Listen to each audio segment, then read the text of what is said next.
Hey guys, welcome back to my channel. This is Gwen. Today I will be upcycling an old dog feeder that my good friend Angela gave to me. Shout out to my friend Angela. So first of all, I will be taking a few items. I'm using some wood filler as well as some wood fencing. It's a garden fencing that I picked up from the 99-cent store. It's in this green color, but I will be spray painting it white.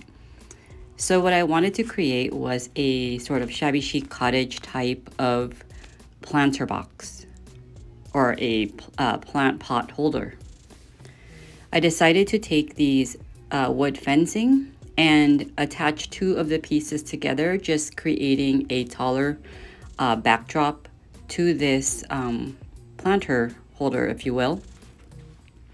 If I used only one, it would have not been seen as much, and I wanted to create more height and sort of have like that headboard look to it. So I needed to attach two of these pieces just like this. I did use a combination of wood glue, and I also will be using some hot glue for that instant hold. Here, I'm just taking the hot glue and the hot glue gun and just making sure that I have good adhesion and that all the points that have contact to each other stay well attached. Here, I'm just also taking the fencing and just doing a dry fit just to see exactly where these pieces were going to be attached.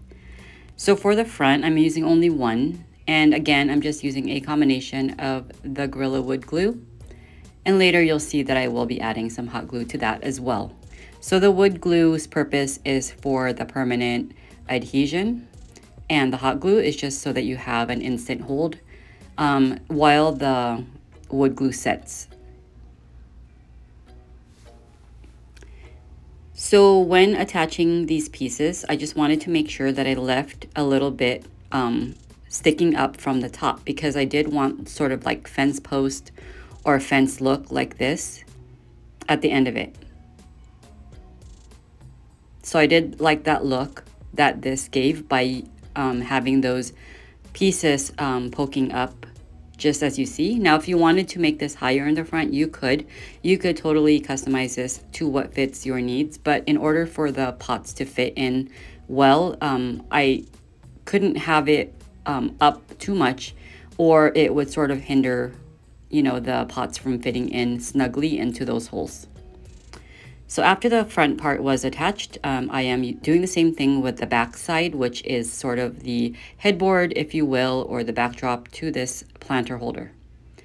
I've already used the wood glue to attach the pieces. Now I'm taking the hot glue, and again, this is just so that it will have that instant hold to my base, which is a dog feeder holder.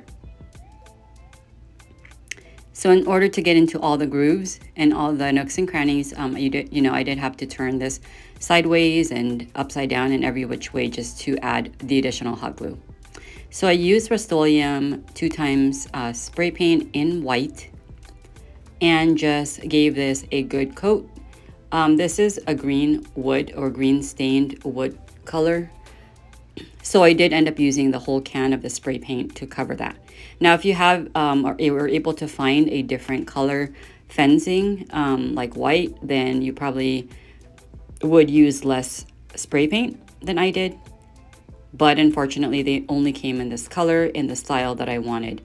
They did have like more of a natural wood color as well, but it wasn't the style of the fence that I was looking for, and it was a little too thick.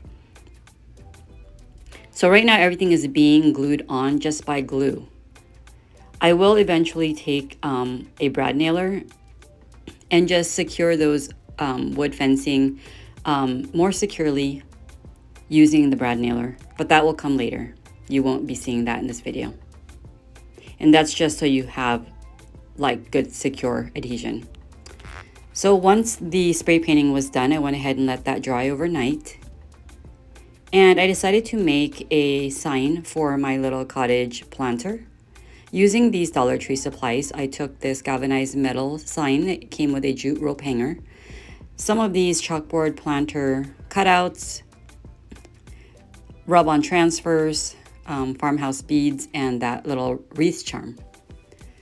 So before adding the rub-on transfer, I decided to paint my backdrop white. This is always a good idea if you want your rub-on transfers to stand out a little bit more against that galvanized metal, because sometimes it does blend in too much if you just, burnish your decals or your transfers directly to that metal. It's better if you have like a bright white background. So here I just took a very fitting themed transfer. It's this garden themed one that Dollar Tree carries. I've had this for about a year now, but I'm sure you could still find these in the stores. It's a hit or miss thing with Dollar Tree, as you all know. But if you have any garden related type of stickers or rub-on transfers, or even if you have like a vinyl cutting machine, you can create your own. So I went ahead and took these really cute like tools and things like that, the garden tool, transfers, and that little Farm Fresh flower sign, and just rubbed on against this sign that I'm creating. And this will be a little sign to hang onto my cottage planter. And I did forget to mention that I did also paint that little chalkboard wood cutout, that planter, that watering can that you see on the right side. I also did give that a good coat of white paint. Now, if you wanted that chalkboard look, you could keep it that way, but the transfer that I was going to be using over it would not be as visible if I kept it the black color. So here I'm taking this really cute variety of colored florals and greenery. Again, it came from Dollar Tree, and I decided to just cover that whole watering can using this rub-on transfer. It's really cute. The colors are very pretty. So it's super easy just to cut out the amount that would cover the whole surface and just rub on the entire thing, and just making sure that you're, making sure that everything is attached on the sides as well. If you have any overhang, you can always sand it off, or just use your fingers to crease it down, and it will attach straight onto your piece. Easy peasy. So to add a little more embellishment to the background, I decided to take that same transfer design and just put some all across or all around this sign in the blank spaces, the white areas of this sign, just to make it more cohesive with that watering can and bringing those colors out further throughout the sign and not just in that one section. So I think that overall it gave it a better appearance and tied everything well together. This is how it's looking so far. I think it's looking really cute, very cottagey, very shabby chic, just up my alley. So taking this really cool product by DIY, it's Decrepit Dust. I'm using a dry brush and just dipping it into that dust or powder and rubbing it into the areas that I wanted to age. So I typically like to do this around the corners, giving it that aged or distressed look where it might naturally age first. But then I do take it further by adding it to the center of the sign or throughout the sign, just sort of tying everything together. I do favor more of a rustic or distressed aged vintage look. Now, if this isn't your cup of tea, then you can definitely just forego this step and just keep it with a white background. But I do like this look, and being that it is a garden type of decor, I think it really lends well to that look because it has sort of like that grungy, dirty look like you would if you, would leave something out in the backyard or in the garden. Now moving on to the next sign, I'm taking one of these wreath charms from the Dollar Tree. It's in a very cute design with that bike. They have other signs as well with florals, bees, and things like that, but I decided to use this one. It's super cute. I use the same Decrepit Dust and just sort of brush that over the areas just to tie in with the other sign. I'm just taking a jute twine and just creating a hanger before I add the beads to the outside part of this wreath charm. Because what you'll want to do is to make sure that you have the hanger on first so that you can intertwine the jute around the beads. So turning this charm over, I wanted to add some hot glue to the back side of it so the wood or the hot glue would not be visible in the front part of this,